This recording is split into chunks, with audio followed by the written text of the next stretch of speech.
Talented, brilliant, incredible, amazing, show-stopping, spectacular, never the same, totally unique, completely not ever been done before.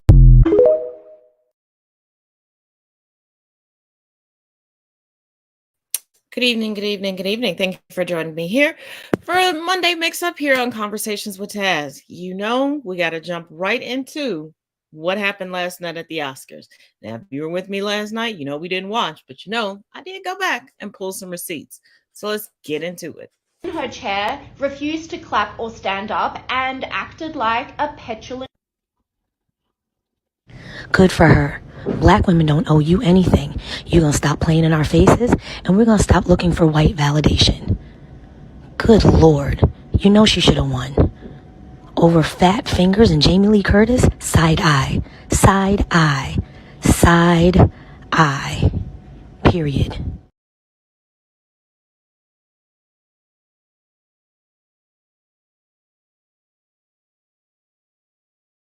That Oscar win is giving me Grammys flashbacks with Harry winning over Bad Bunny and Beyonce. And I feel the same way about both winning. Harry's House, good album, didn't deserve to win. Jamie Lee Curtis, good person. And I know that either way, Harry won and Jamie won, and that the majority of the criticism should fall on the Academy or the Grammys. My point, even though it was said a little bluntly, still stands. Like, I don't give a shit. The whole finally she has an Oscar is throwing me off. When were we waiting for her to get one? Were we anticipating that Oscar win with Christmas with the Cranks, Freaky Friday, Knives Out, if anything, Halloween, Halloween, Halloween, Halloween, Halloween, The Fog, Beverly Hills Chihuahua, which one was it? Maybe I am rude, but being in a bunch of movies isn't deserving of an Oscar, I think. Samuel L. Jackson is arguably in every single movie ever made, has only been nominated once, and didn't win it for Pulp Fiction of all movies. Nocturnal Animals, The Fighter, Enchanted, Arrival, Inception, Big Eyes, American Hustle, Her, what movie has she not been in? 9 times and never won with all these movies under his belt. His own mother was roasting him in like a fucking Verizon commercial. William Dafoe, another one. Cutie Pie Michelle Williams, who's also in every movie ever. If The Love of My Life, Saoirse Ronan won after being nominated 4 times, I'd be sitting there thinking, finally. But am I a dick? Am I an asshole for not understanding the finally part to Jamie Lee's win? I don't know, but that's how I feel. Whatever.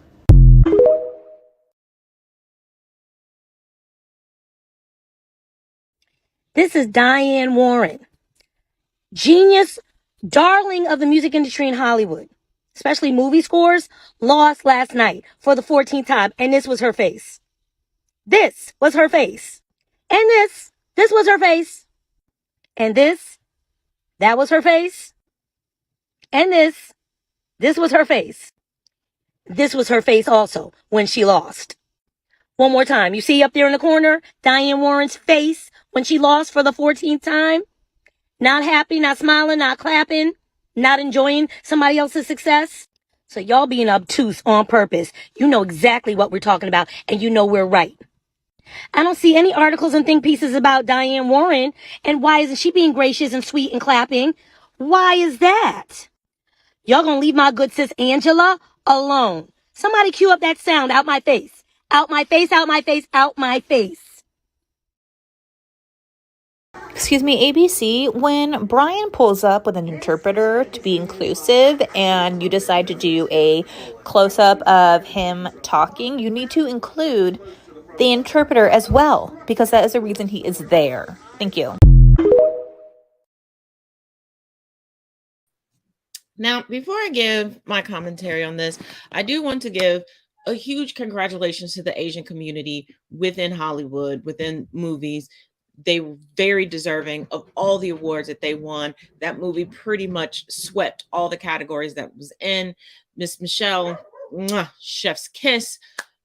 You're very, very, very deserving. I knew that when I first saw you in Crouching Tiger, Hidden Dragon. It's the first time I remember seeing her.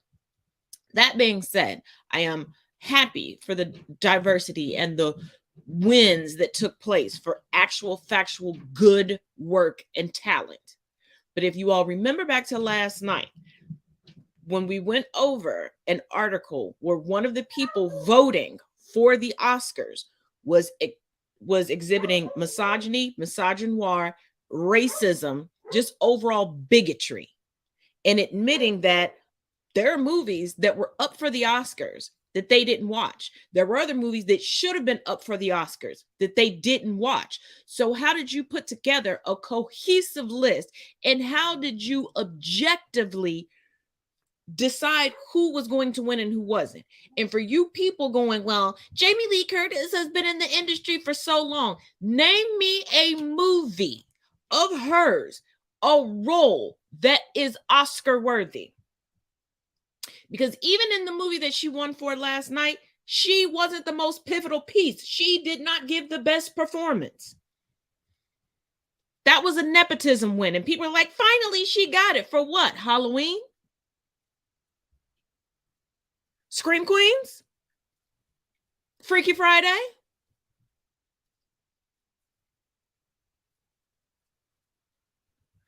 But you all continue. Here's the thing. This is the frustration with a lot of actors, especially actors of color. Black, brown, indigenous people of color. Angela Bassett has acted her ass off in so many diverse characters. She's been in biopics. She's brought characters to life from comic books. She's breathed new life into characters, and she does it impeccably. She took the pages of how Stella got her groove back and embodied every woman who's ever had to start over after heartbreak like that. She bodied historical individuals. She has that level of talent that you forget that it's her playing a role, and you start talking to her like she's really the person. So let me guess, on her next project, y'all gonna do her like you did Whoopi and just throw an Oscar at her.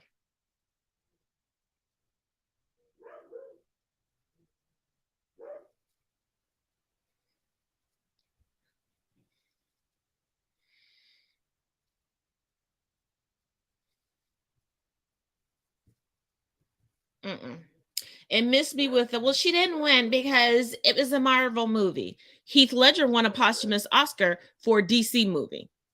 Next.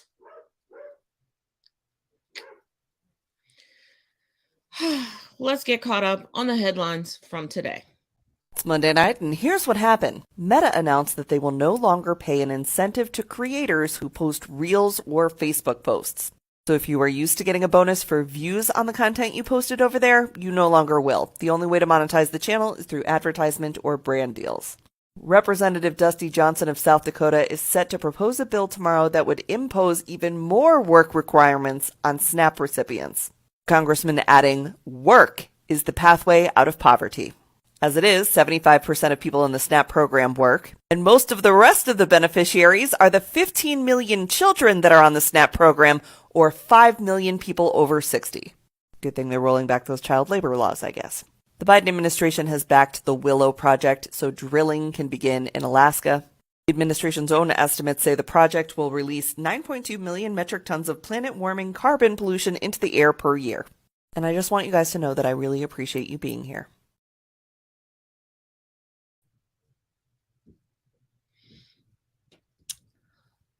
Let us also talk about the disabled population that receives SNAP benefits.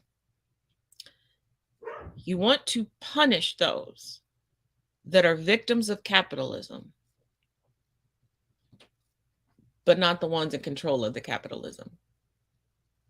Because I'm pretty sure if you looked at the percentage of Walmart and Sam's Club employees that have to rely on SNAP benefits, you gonna tell those people they need to work more?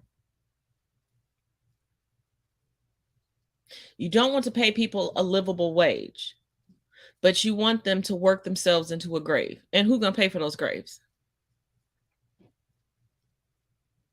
And before you go, oh, they could get into other fields. Life is a big machine. Every cog plays an important, integral role in that machine working properly. So if all the service workers, as we saw quite a few of them, leave the service industry for better paying jobs, who's left? Because right now, everybody is in a tizzy and has been for a year that going to their favorite restaurant is taking too long to get a table. Fast food isn't so fast anymore. There's not enough people to properly stock the shelves at your favorite store. No shit, Sherlock. There's a nursing shortage. No shit, Sherlock. You told these people if it's too hot in the kitchen, get out. They said, okay, bet, and got out.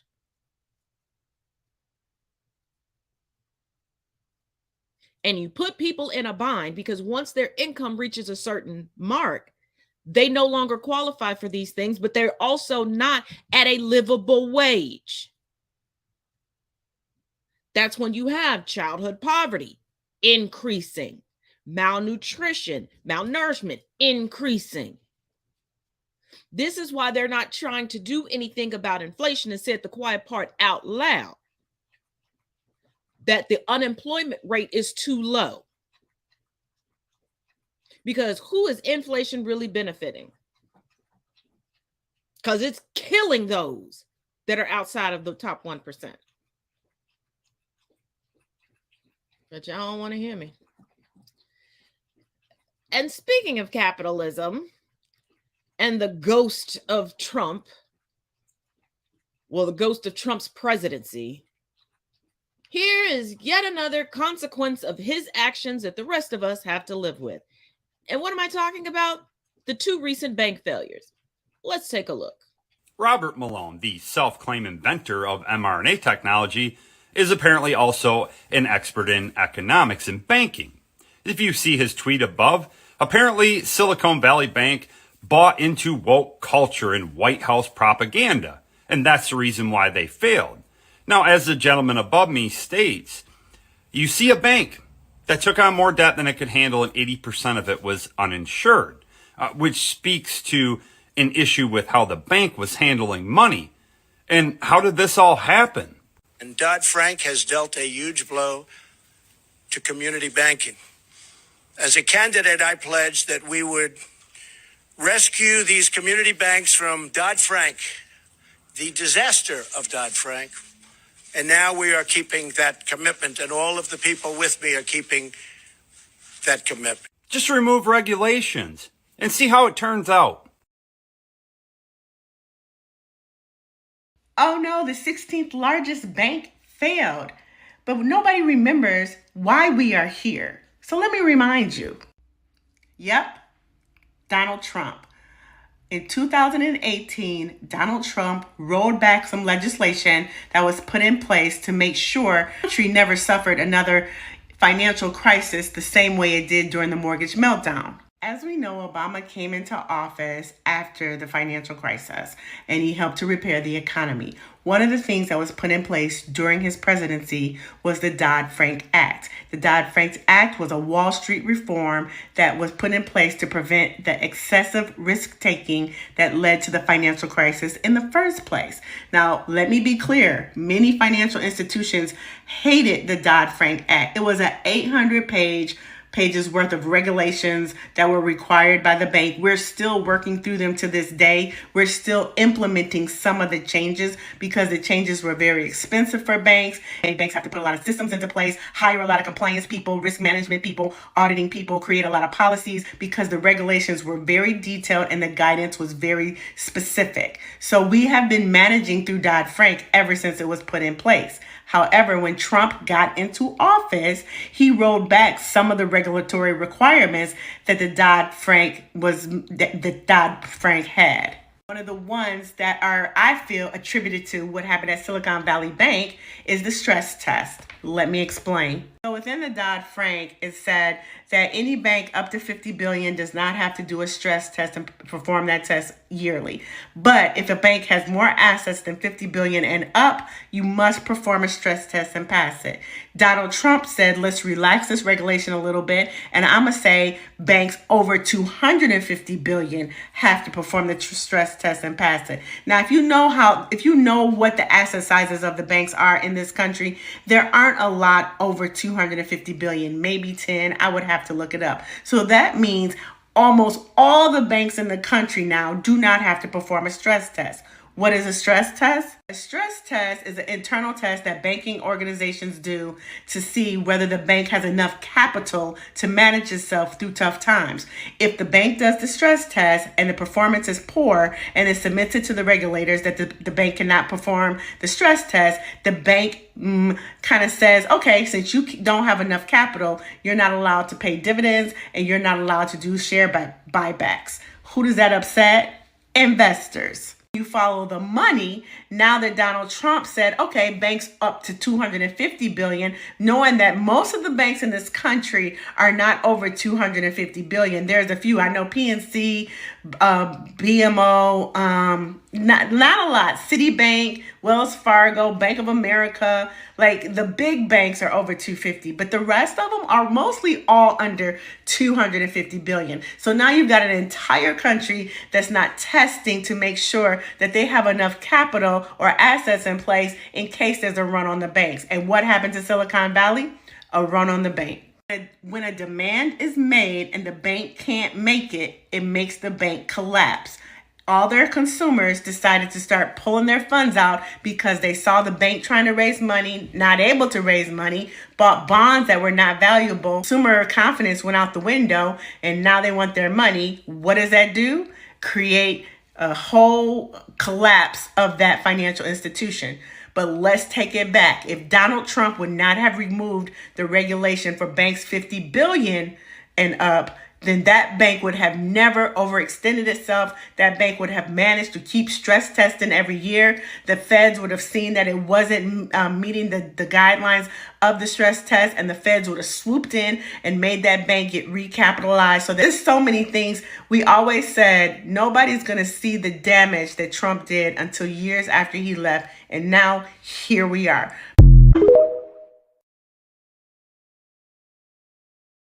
Trump is not going to be happy with this footage popping up. That's why in the first 100 days, I have taken action to roll back burdensome regulations that undermine community banks, especially, I know you're going to be very disappointed at this, Dodd-Frank, right? No, it's out of control. And by the way, not only for community banks, for banks, period. We could take community out of that one, right? Now, Dodd-Frank, we're working on that right now, and you'll see a very big difference because you want to get out and make our country work. Okay, this is Trump directing the rollback of community banking regulations. Here's why that's relevant today, and just give me 1 minute here to bring you up to speed on the collapse of Silicon Valley Bank, or SVB. In the last few years, interest rates were basically nothing. You'd have saving accounts and they'd be making pennies in interest. Silicon Valley Bank, or SVB, decided to invest its funds in long-duration treasury bonds that had interest rates at an average of 1.8%. Why? Because SVB was taking in deposits hand over fist, thanks to a glut of cash in the startup world, and wanted to capitalize on those deposits. And SVB looked great to investors because they were giving 1.8% rates while the other big institutional banks were basically at zero. But then, fast forward to today, interest rates are suddenly skyrocketing. Now we've got long-duration treasury bonds at over 5%. And when you compare a bond portfolio at a 1.8% interest rate over 10 years with a bond portfolio at 5% over 10 years, those SVB bonds at 1.8% are actually underperforming the market by a pretty good deal. And SVB's investors knew that, and they wanted those higher rates, so SVB needed liquidity. It needed cash. So it sold a $21 billion bond portfolio, which was yielding only 1.8%, resulting in a $1.8 billion loss, because, of course, you take a loss on a 1.8% rate bond in a 5.8% rate market. So to compensate for that loss, SVB announced that they'd be doing a capital raise, which spooked investors who were suddenly worried that SVB had a solvency issue. That created a run on the bank, spurred on by the advice of venture capital firms. That capital raise failed, obviously, and ultimately SVB failed as well. Now, thanks to Dodd-Frank, which was the banking regulation legislation passed after the 2008 crash, there are regulatory requirements imposed on banks. For example, the large institutional banks have regulatory minimum capital requirements and requirements for how they mark bonds on their balance sheets. But they don't extend to regional banks like SVB. For that reason, the collapse of SVB likely doesn't signal any broader failure in the financial system, but what's clear is that regulators could have mitigated these risks. That is why we should value regulation, because it protects people in instances like this one, which is also why Donald Trump's deregulatory efforts sowed the seeds for what happened this week. In 2018, Trump signed the Economic Growth, Regulatory Relief, and Consumer Protection Act, a bill that bank lobbyists fought hard for. And those lobbyists argued that Dodd-Frank's one-size-fits-all approach to banking reform would hurt regional and community banks. That law would limit a bunch of strenuous regulations only on large financial institutions while exempting smaller ones like SVB. And fans of deregulation justified it by claiming that only the large financial institutions could destabilize the entire national banking system, while ignoring the fact that smaller institutions failing, while not hurting the entire banking system, could still destabilize a region. And if that region is Silicon Valley, then the consequences could still be far-reaching. But while Trump's deregulatory actions are dangerous, the rest of his party's comments in response to the SVB failure are just downright stupid. Now a bunch of Republicans are claiming that SVB failed because, and I hope you're sitting down for this, it was too woke. And then we see now coming out that they were one of the most woke banks in their quest for the ESG type policy and investing. This could be a trend, and there are consequences for bad Democrat policy. And I think we need to keep an eye on all the banking sector right now. I think that the system, I think that the administration has pushed many of these banks into more concern about global warming than they do about shareholder return. And these banks are badly run because everybody is focused on diversity and all of the woke issues and not concentrating on one thing they should, which is shareholder returns. Instead of protecting the shareholders and their employees, they're more concerned about the social policies. So just today, Biden... Well, it was only a matter of time before the MAGA right blamed wokeness and President Biden for the latest bank collapse. And then we see now coming out that they were one of the most woke banks in their quest for the ESG type policy and investing. This could be a trend, and there are consequences for bad Democrat policy. And I think we need to keep an eye on all the banking sector right now. Well, imagine actually believing that. But I'm not surprised, because literally everything the MAGA right doesn't like falls under one of three buckets: woke, communist, socialist. Well, I guess we're all woke, communist, socialists. If only there were regulations that would have helped to prevent a bank collapse like this. The legislation I'm signing today rolls back the crippling Dodd-Frank regulations that are crushing community banks and credit unions nationwide. They were in such trouble. We passed and signed a record number of bills terminating job-killing regulations. In the history of our country, no president, whether it's 4 years, 8 years, or 16 years in one case, has ever passed more regulation cuts. Oh, you mean the former guy rolled back yet more regulations that would have prevented something like this from happening? And remember, facts don't matter in MAGA world. According to Junior, the bank collapse was due to out-of-control spending due to record inflation. I mean, he doesn't remember any banks collapsing under Trump's term. Wait, there were 16 bank failures from 2017 to 2020? I don't remember Junior or the MAGA right getting fired up about this. Those woke communist socialists always bringing facts into the equation.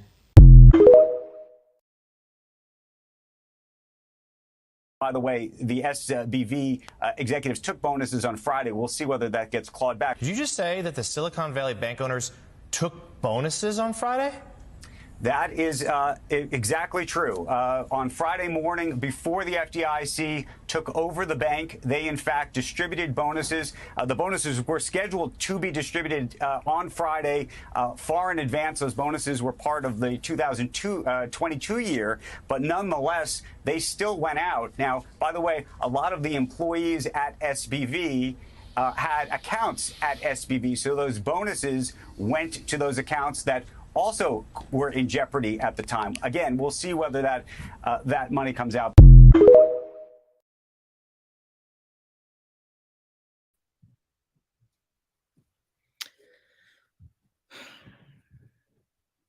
Trump wanting to take everything back to the 50s. Do you now see what we meant when he started using white supremacist slogans as his campaign mantras?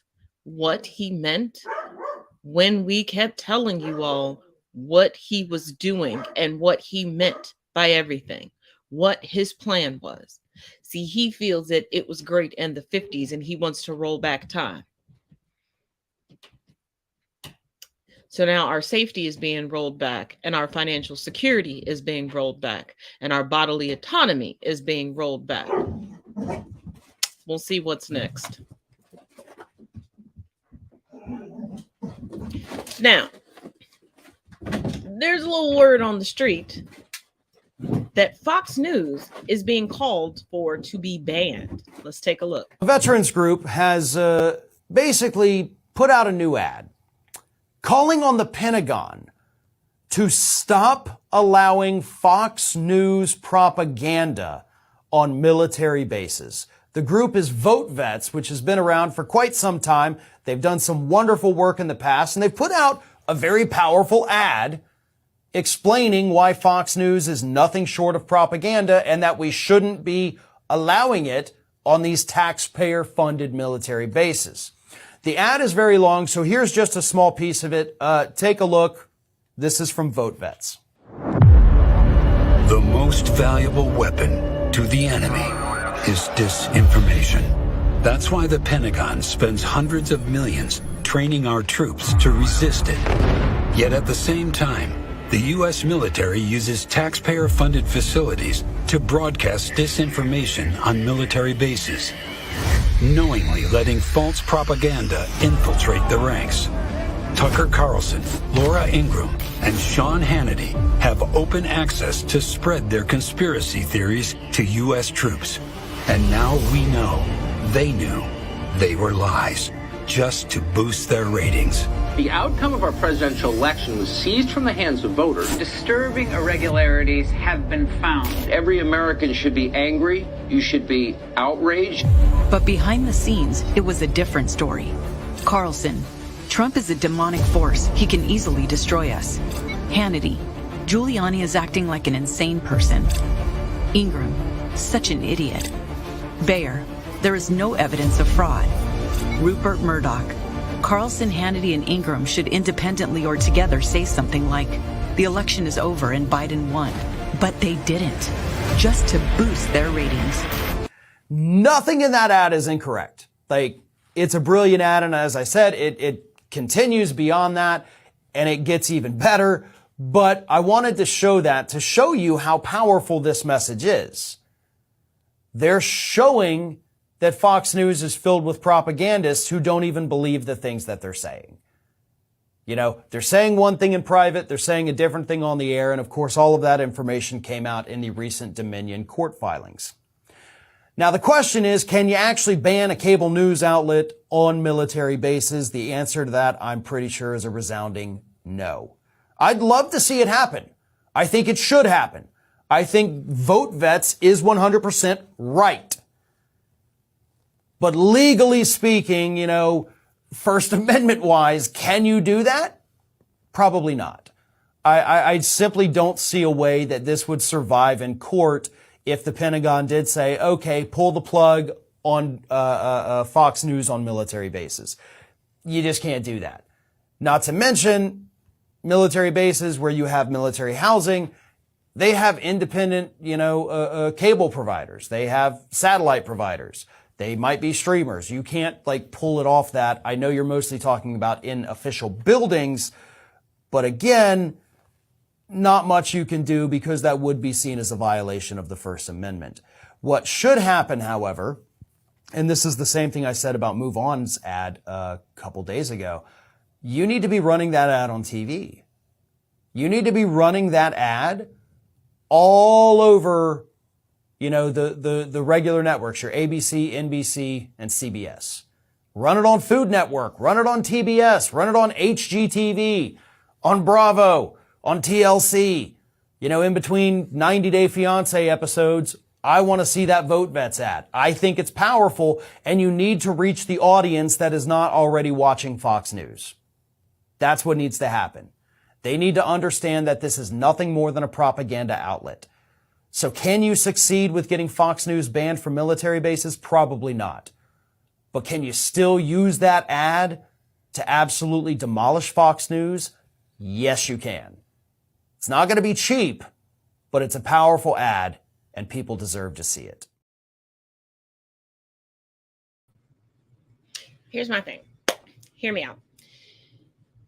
If you can remove social media apps from government phones, you can remove, and if you can remove certain channels from medical facilities that receive government funds, why can't you remove Fox News from television sets and devices within official government buildings?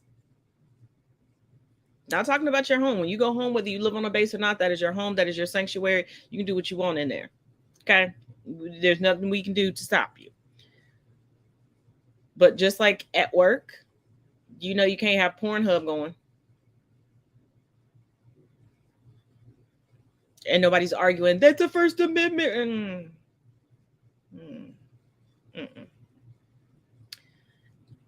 And there's one comment. Thank you for this comment, Mr. Rogers. Weird how the red pill folks who joke about knowing the truth use being aware or woke in a negative manner. It's all by design. The person who waged the campaign to make woke or wokeness a negative thing, it openly admits that that's what he's doing. They don't care. They love having a new dog whistle. They love having a new dog whistle. And they don't realize that they're telling us just how bigoted they are. They're anti-diversity, equity, and inclusion. And every chance they get, they're telling us that that's what they're against. They're upset at companies for being diverse. They're upset with movies for being diverse. They're upset with the plight of making this country equitable, finally.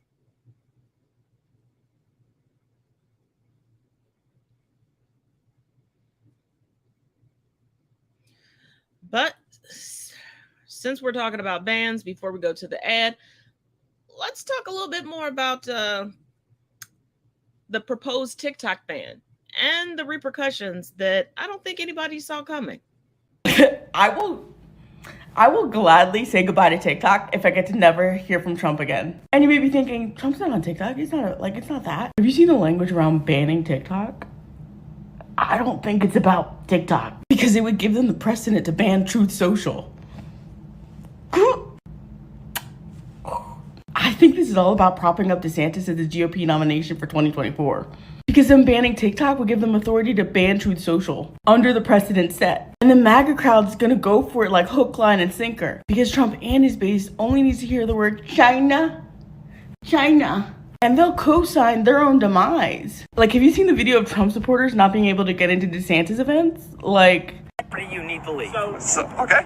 Sir, can I ask you a question? So you heard what he said. He said that DeSantis' people told them that anybody who's wearing a Trump hat shirt, anything Trump, they have to leave. Like, they're trying to get the Trump fans the fuck out of here.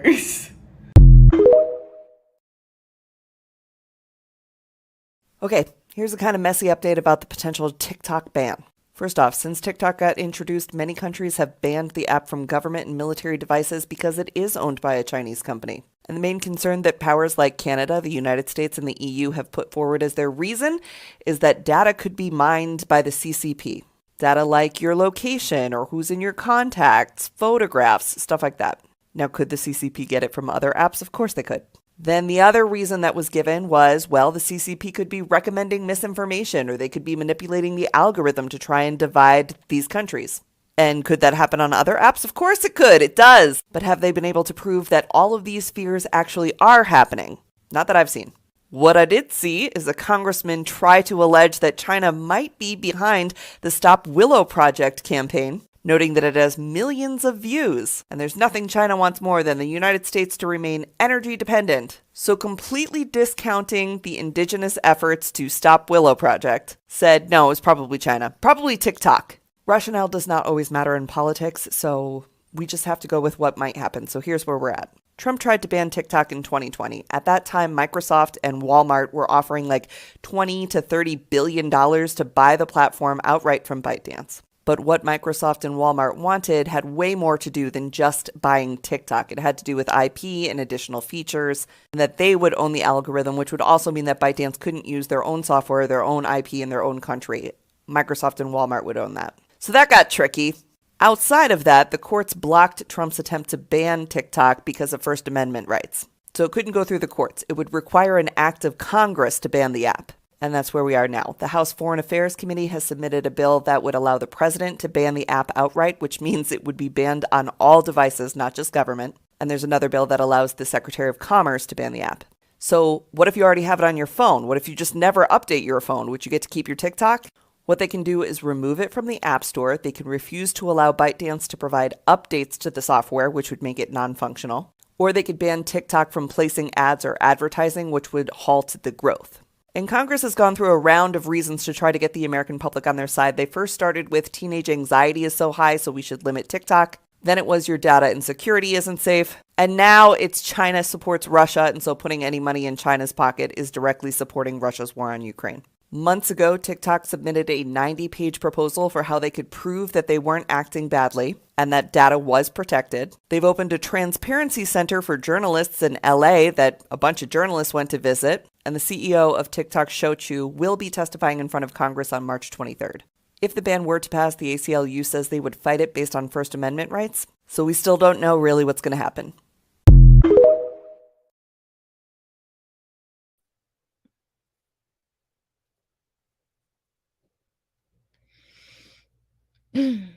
Now,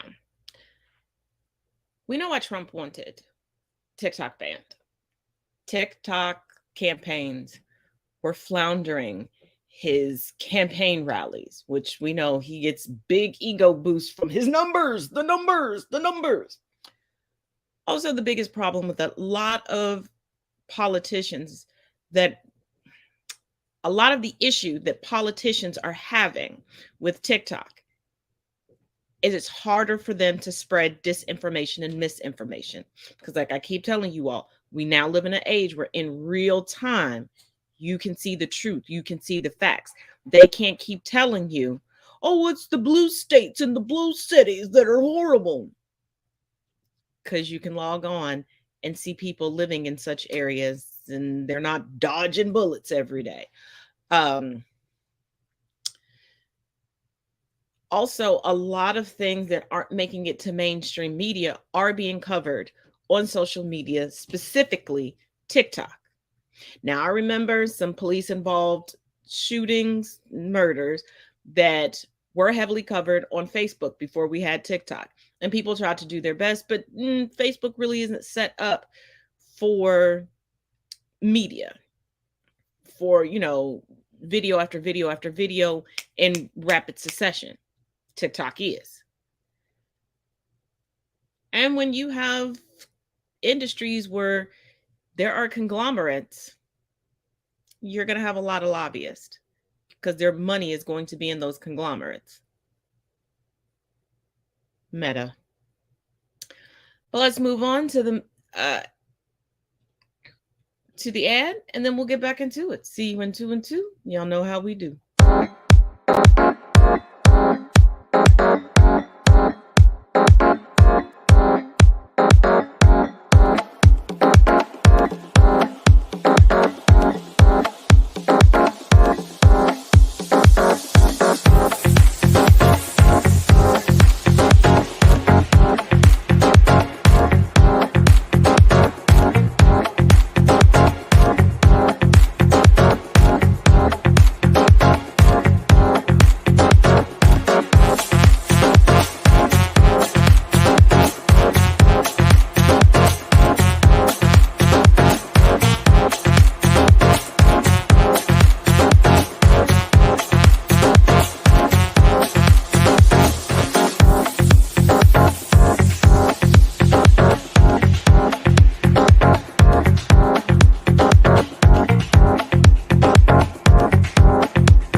So today we're going to talk about probably my favorite Hollywood couple that has given us years of entertainment. Between them, they have almost 200 acting credits. They have multiple awards. Everybody loves them. Honestly, if you don't love them, I think there's something wrong with you. So today we are actually going to talk about the wedding and marriage of Courtney B. Vance and Angela Bassett. This was one that's been requested many times. I hope y'all are ready. And if you missed it, new name alert, Love, Weddings, and Marriage is now called I'll Tell You What. So we have to talk about when they met. Angela met Courtney when they were both graduate school students at the Yale School of Drama. However, they didn't start dating immediately for a few reasons, but one being Courtney had a girlfriend. Angela told Oprah that they didn't actually start dating until 1994 when they ran into each other and started going on a few dates, but it was the first kiss that sealed the deal for her. But Angela said their first date was boring. She was like, he was a really nice guy, but there was absolutely nothing memorable about the first date. But you know what? Sometimes those are the ones. But the second date was the one that kind of sold it for both of them. They dated for about 3 years before getting married. And Angela said she actually picked out, or rather told Courtney which ring she wanted, because she didn't want him to have to get her another one. And on October 12th, 1997, Angela Bassett married Courtney B. Vance. Their wedding took place at a private residence in Los Angeles. They had 225 guests. Angela wore a silk gown with a 4-foot French lace train by designer Escada. According to Jet magazine, her 3 bridesmaids wore celadon green organza dresses with matching coats and hand-embroidered sleeves.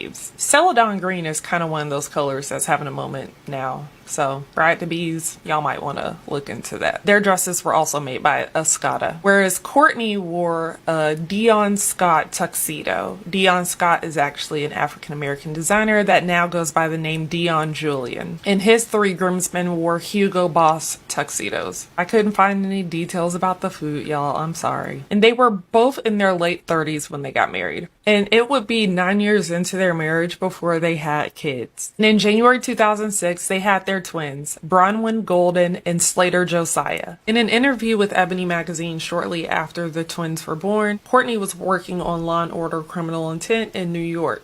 So he'd be out there filming for about 3 days, but then he'd be back home in LA for about 2 weeks, which allowed them to continue getting used to new parenthood, but also in a way that was fair to both of them. And on October 1st, 2022, Courtney and Angela celebrated their silver anniversary with 250 of their closest family and friends. When describing the event, Courtney said it was kind of bittersweet. He told People magazine, "It is because, well, nothing can touch the first time." Basically, because it was both of their first weddings, you have so much magic and just exuberance around that first event. But things change in 25 years. Some people are no longer here, some relationships have changed, and so that kind of puts those last 25 years into perspective. That makes sense. Shoot, I even felt that way with my 2020 wedding and my 21 vow renewal. But over the years, these two have definitely found whatever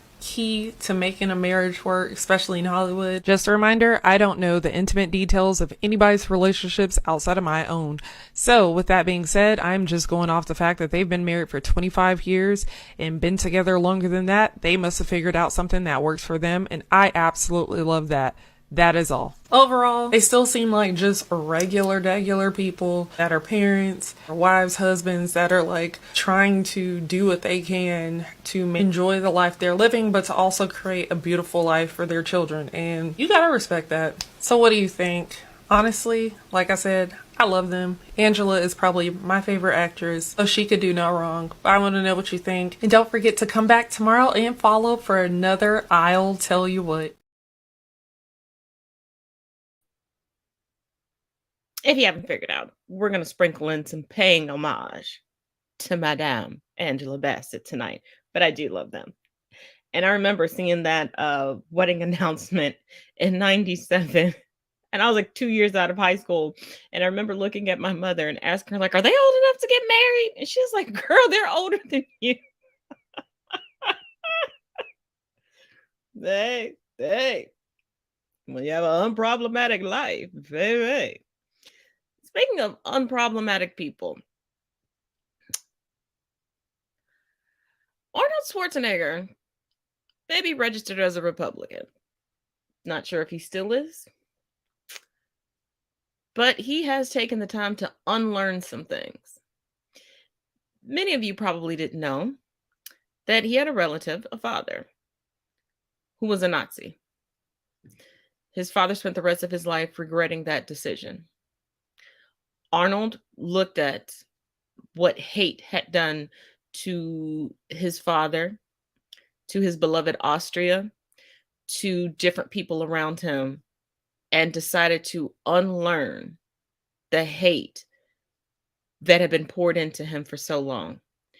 And I don't know if you all follow Mr. Schwarzenegger on any social media platform, but I suggest that you do, because there is a 12-minute video you do need to take a look at. Now, I didn't pull it to play it here because, like I said, it is 12 minutes. But here's a little synopsis. Former Republican governor and former actor, I guess current actor, Arnold Schwarzenegger has put out a fantastic 12-minute video condemning racism and anti-Semitism and homophobia and anti-trans rhetoric. Nobody who has chosen the easy path of hate has gotten to the end of that road and said, oh, what a life. No, they die as miserably as they lived. This is interesting because Arnold can't be written off by the right as just another sissy European or a soy boy liberal from New York City or whatever else the case may be. Arnold is the epitome of the alpha male that they love. Action movie star, Republican elected official, weightlifting, the entire thing. And Arnold is making some really, really good points.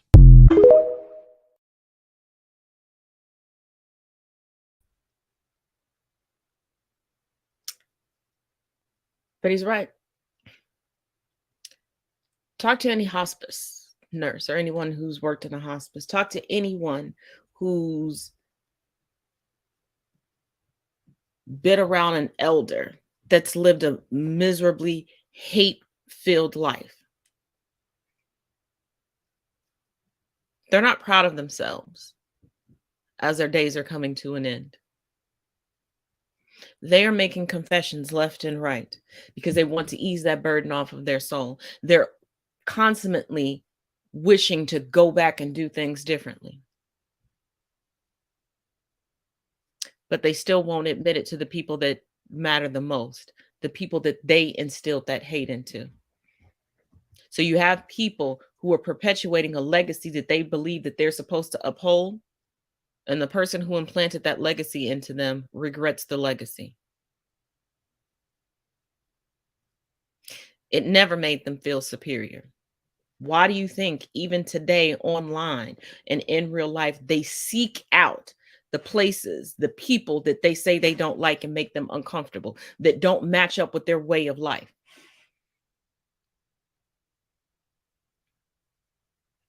You know, there are certain activities that do nothing for me. Guess what? I'm not going to go to the place where those activities are taking place to sit and complain about them.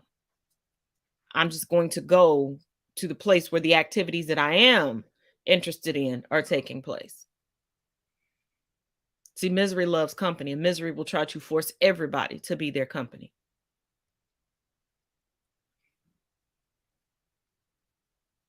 And with that being said, it's time for a racist kid book review. It's time to review the racist children's book, A People Called American. Yep, this one's straight from the White People's Press. And it is a brand new retelling of American history that is totally 100% accurate. This is the story of America according to the White People's Press. Black boys bully white boys for wearing MAGA hats to school. Those little white boys go home and ask their dads what the MAGA hat means. And the MAGA dads don't really know what to do about it because they don't really know anything about American history. So instead, they tell their sons that all real Americans were peasants in Europe who came here to escape monarchies. The men, of course, used to manspread hard. And of course, ships abandoned all the white people here on this new continent. But against all odds, the white people did tons of hard labor because now they were equal and not oppressed by kings. The white people were even free to have guns and to take land from Native people and call it private property because that was the thing they just made up. Even though dark-haired white people and blonde-haired white people fought at first, eventually they got along because in the end, they're both white and Christian. I'm not kidding, it literally says that right here. And from history, we of course know that white people always get along. And finally, from this just incredibly accurate children's book about American history from the White People's Press, Black people who like apartment buildings and Native people who like saguaro cactuses, they just don't get it. They just don't get what it means to be American. The end. Now, it's kind of hard to review a book that's this bad. But I think one of the funniest parts about it is that the White People's Press, like in their mission statement, the first thing that they say is that they're a non-political publisher, which I just think is so funny. But this is kind of the story that a lot of like far-right conservative politicians like Steve Bannon are trying to tell these days. Bannon specifically has been caught on the record saying that he thinks real Americans are white Americans. I've been apprehensive about posting anything about the White People's Press because I don't think they really deserve any sort of promotion. And just to be clear, I think they're really awful and peddling a really, really awful worldview. But I do think it's important to know what's going on out there, right? And the reality is that the far right and white identity movement is making children's books now. And not just about like things happening in the forest, they're specifically political. There's literally a MAGA hat in this children's book. And that kid in a MAGA hat's supposed to be the real American. You know, like a lot of my videos, there's a chance this gets taken down because TikTok thinks I'm promoting this. I'm not. I think this book is awful. I don't think anybody should buy it. But I do think we should all know that this is happening. If you want to know more about the White People's Press, subscribe up here.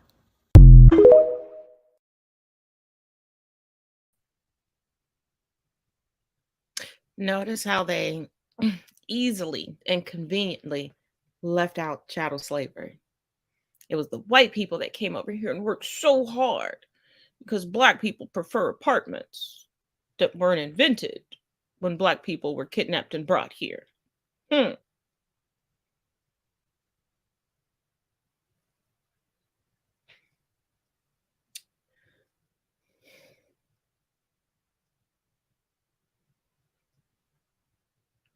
And perpetuating the current white supremacist lie that people are getting beat up for wearing a MAGA hat and having MAGA gear and flags. But I've shown you through this podcast where ultra MAGA Trumplicans have attacked people for not being white at rallies, for wearing Black Lives Matter shirts at rallies.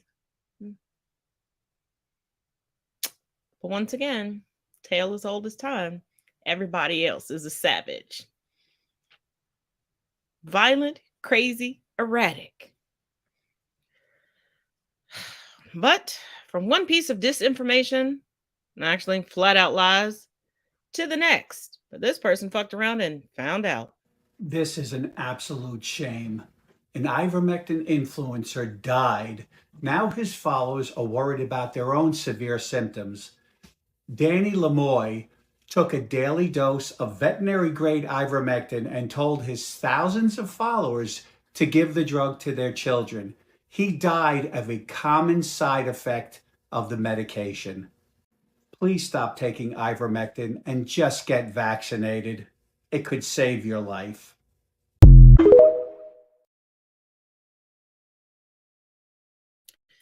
You want to know what's even more sad?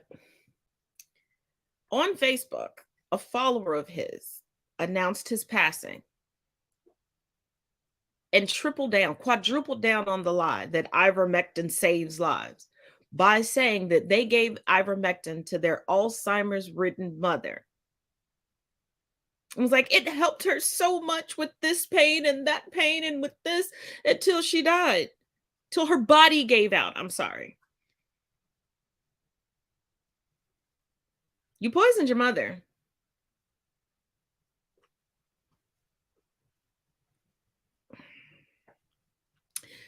But this influencer also gave people a recipe on how to make a hydrochloroquine drink. that was composed of various fruits with the skin on, with the peels on, soaked in water and some other things. It's not how you make the chemical compound hydrogen.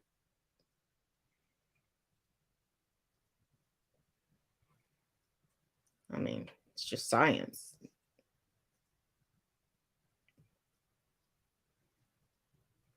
Stares and granddaughter of a scientist. Oh. But from one kook to another, Marjorie Taylor Greene is at it again.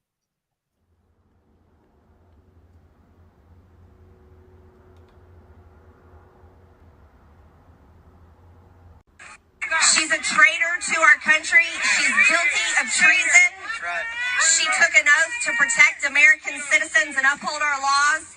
And she gives aid and comfort to our enemies who illegally invade our land. That's what treason is. Exactly. And by our law, representatives and senators can be kicked out and no longer serve in our government. And it's a crime punishable by death, is what treason is. Nancy Pelosi is guilty of treason, and we want her out of...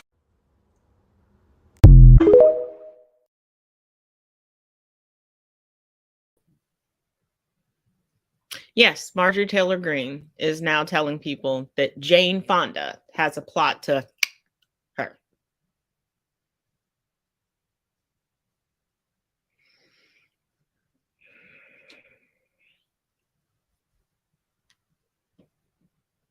Jane Fonda.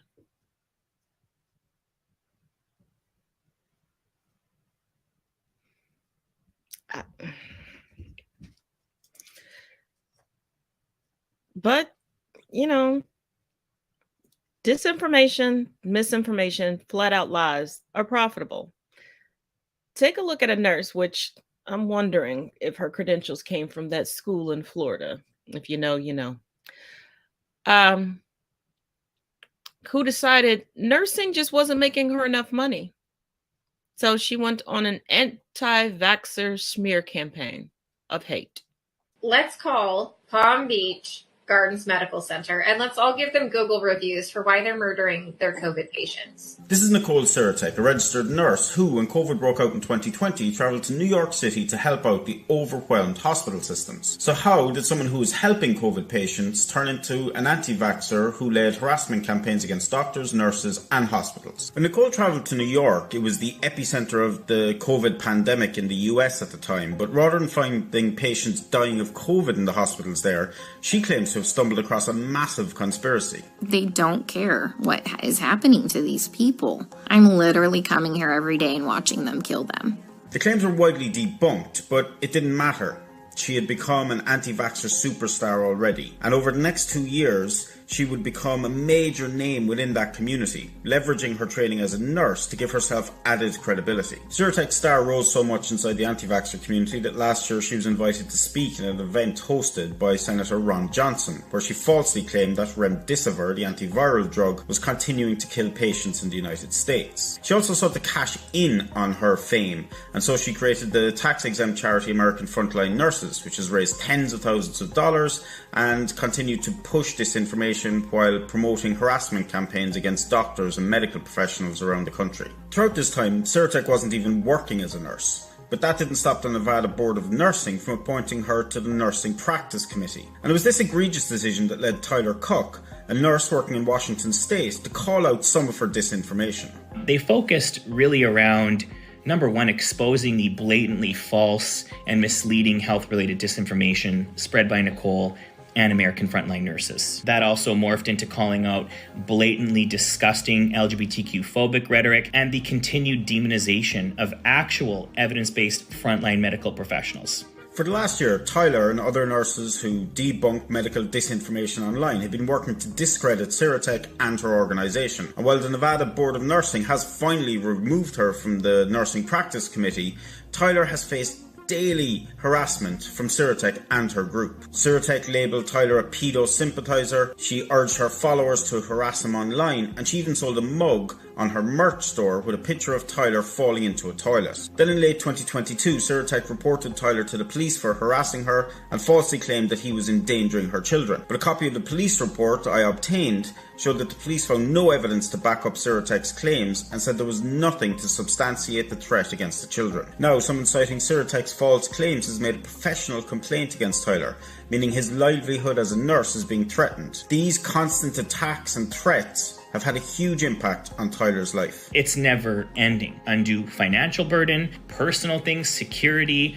This is not something I would wish on anybody.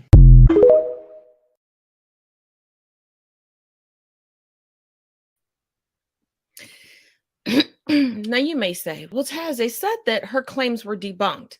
That doesn't hurt anyone. Really? It doesn't? Take a look. Guys, Republicans are literally putting their kids in danger just to own the libs. In this now viral tweet, this crazy Republican says that this hospital has his 6-year-old with a broken ankle sitting in the cold outside because I refuse to allow them to force him or me to wear a mask. And he included the picture of his child. This is insane. This father would rather have his child suffer than just wear a mask in the hospital, which is hospital policy. Anybody who's gonna let their child suffer over political games probably needs a visit from Child Protective Services. Now, mind you, before COVID and mask mandates, I've had to go to the hospital. There was one time I just could not stop coughing. Like I was hacking up everywhere. They had me put on a mask. There were other people sitting in the emergency room waiting to be seen that had to wear masks. Many, many years ago when I worked in a hospital, if rooms were coded a certain way, you had to wear a mask. Sometimes you had to put on the full gear to go into the room. I have a cousin with a very severe medical condition that when they are hospitalized, just to visit, you have to go through certain things and put certain things on. And, you know, I had to take off my jewelry and stuff like that. But see, it's become profitable to fearmonger, as we talked about in detail last night.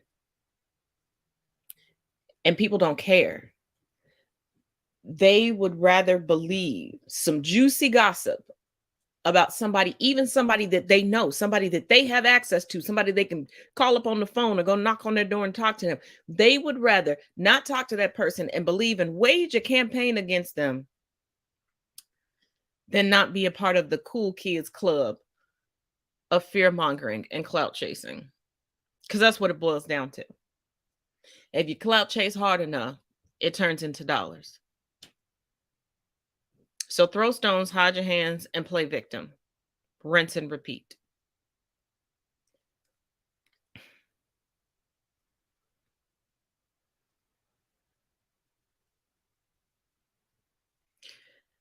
And the ultimate clout chaser is at it again. He just wants to go down in history for having the most fumbles simultaneously, I guess. And who am I talking about? Elon Musk, of course. Tech billionaire Elon Musk, pictured here preparing to shed his protective carapace. He has to molt regularly to make space to accommodate his ego. But anyway, he wants to add a new title to his name, right behind person who's lost the largest sum of money and farthest fall from grace. He now appears to also be going for the world's largest lawsuit speedrun, as he just keeps tweeting labor law violations. Good for him. You see, you may remember a couple of days ago when a man named Haraldur, better known as Holly, tweeted at Musk trying to find out whether or not he'd been laid off. Musk responded with his typical grace, including memes, and then fired the guy via tweet. He then proceeded to insult the guy repeatedly on Twitter, alleging that he's done almost nothing for the past 4 months. Now that'd be pretty bad, but Musk went so much farther than that, essentially declaring that he laid the person off because of his disability. Also outing the person as having a disability, releasing private medical information. That is a lot of labor laws to violate in one tweet. All because Musk appears to think that a person with a disability shouldn't be able to tweet. Apparently he's never heard of adaptive technology. It appears that the Mars base won't have wheelchair ramps. Well, Holly responded in a long thread that was incredibly gracious. He told the story of how his disability has affected his life, all the while incredibly politely driving Elon Musk into the ground, saying things like, "My family is the best. I have 2 kids. I see them every day. I recommend that." How can you be that nice and that devastating? You tell me. But it definitely worked. Or Musk's lawyers finally got through to him. Because since then, he's been walking his claims back as hard as possible. You see, now he's decided to do some fact-checking. He didn't do that before tweeting to 130 million followers. He did it after. Of course. Better to talk to people than communicate via tweet. Elon Musk saying this. He then apologized to Holly and claimed that Holly is considering staying at Twitter. Probably because that'll help the future lawsuits. It is truly remarkable that he's this bad at everything. But this is what happens when you fire an entire HR department. There's nobody to tell you not to do this. Business genius.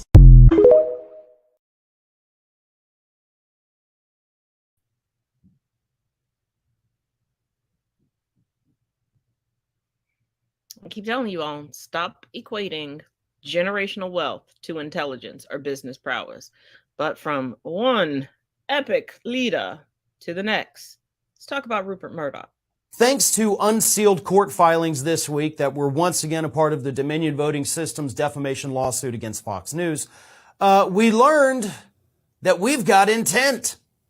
Specifically, I am referring to Rupert Murdoch, the owner of Fox News, handing Jared Kushner unaired ads from the then Biden campaign so that Kushner and the Trump campaign could craft talking points, craft counter ads before those ads even went to the public. And of course, Murdoch only got his hands on those ads because he owns a TV network here in the U.S.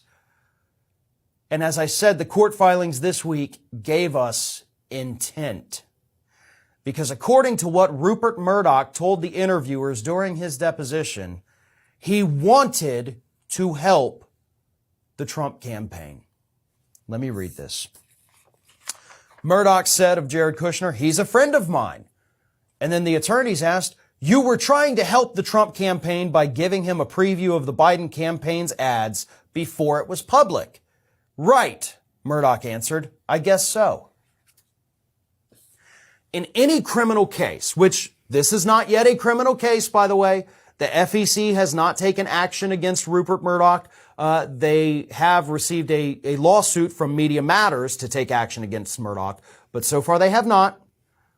But if this rises to a criminal investigation, that statement right there from Rupert Murdoch, "Yes, I did this to help them," that's intent. Now you're screwed if it goes to a criminal investigation. Because you can't argue that you did it because you thought you were supposed to. You're already on record under oath saying that you did it to help your friend. And as we all know, you only got your hands on it because you were the president of the network. Now, Fox's lawyers have actually tried a very interesting legal strategy here. They're trying to argue that no. Listen, Rupert Murdoch didn't give him an unaired ad. He gave him an ad that was already available on YouTube. So he just, basically sent him a YouTube link, right? Yeah, because I'm sure Jared Kushner hadn't already seen that. So I'm sure Rupert Murdoch would be one of those people scrolling YouTube being like, "Oh, wow, hey, Jared, check out this vid. LOL. Nope. I don't believe that for a second.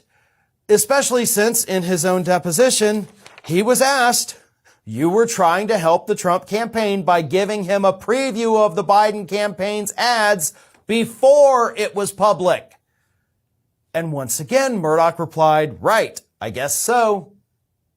So Fox's own lawyers, their argument that no, he gave him an ad that was already aired. Well, he said under oath that he gave them an ad that had not been aired.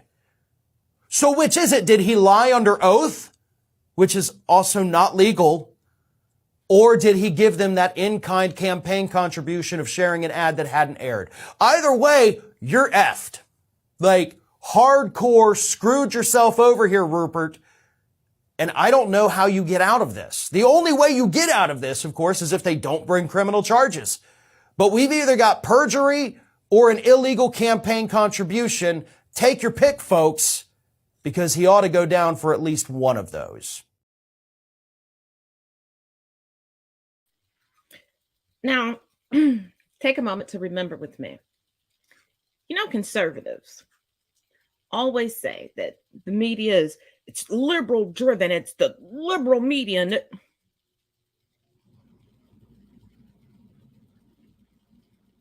The vast majority of media outlets are owned by Republicans, conservative Republicans at that. They're screaming that the election was stolen. Trump, you pulled a Patriots move. You had the playbook and you still lost. And if it was like a Democratic move to cheat, how were Republicans still elected when Trump lost?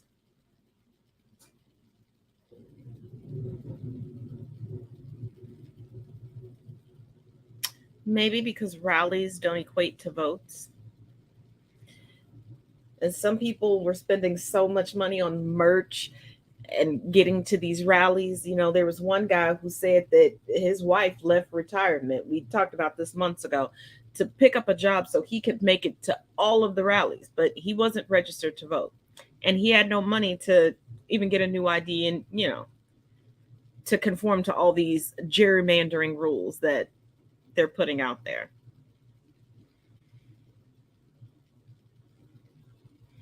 But, you know, leaves you to wonder, is this 2023 or 1923? 1933 Germany or 2023 GOP. It's the new matching game I really wish we didn't have to play. In Texas, Republicans want to offer property tax breaks to married hetero couples who have a Nick Cannon number of kids. God decides when we're done. The Nazis offered baby bonuses, forgivable loans for white married couples if the woman stopped working and had babies. And since only homeowners would get that Texas tax break, take a wild guess who's most likely to benefit. Florida, 2023. Republicans introduced a bill that would disband the Florida Democratic Party. Germany, 1933. The Nazis passed a law outlawing and dissolving any other political party. And do you see a difference between Hitler's government brutally targeting the trans community and this? Transgenderism must be eradicated. Are these things exactly the same? Not yet, but they rhyme.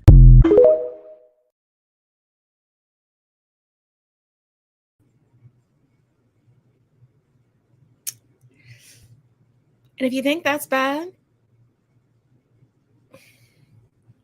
let's just take a look at these last two videos together, okay? Because somebody dug up a chattel slavery law, and Florida is at it again to be the least inclusive and least equitable place ever, as Ron DeSantis is gearing up to run for president. Let's take a look.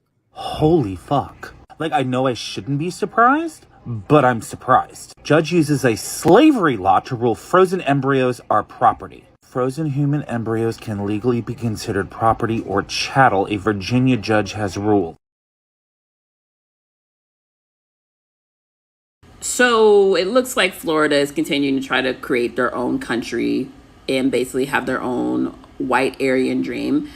The Governor DeSantis proposed a bill that if it passes on May 5th, it will be removing several non-white organizations from Florida college campuses. This includes Divine Nine, this includes the NMGC and Latinx organizations.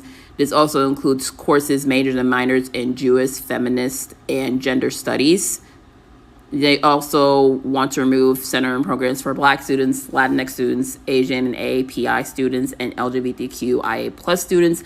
Basically anyone that has any kind of like support that is non-white on campus will be removed. And like I keep saying, if one state starts, the other ones are going to follow with the same plan. This is literally trying to create the freaking 1600s, and it's terrifying because there's a possibility that this could pass. And honestly, I feel like not a lot of people are talking enough about this and what's happening down there, because they're trying to pass so much before 2024 to basically turn this country on its head. Best way you can do it is spread the word. Let your Greek brothers and sisters know. Contact your Florida representative in the House if you're in the state, and encourage students to plan, because even though this is spring break time, y'all need a plan. Because listen, y'all can come back next semester and find out that your entire college experience is pretty much changed for good.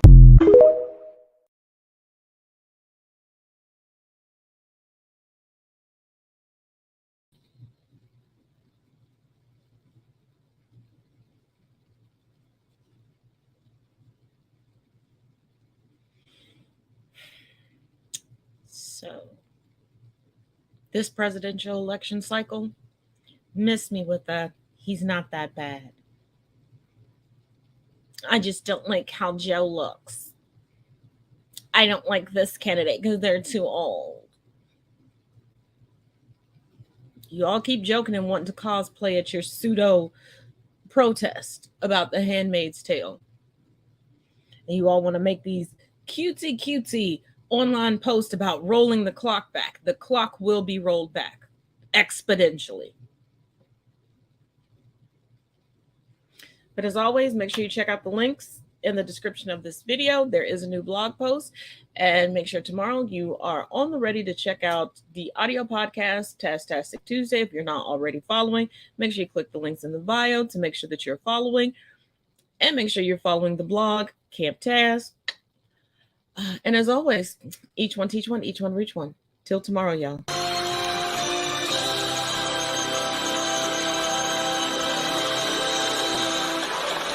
Hey, Auntie, we love you.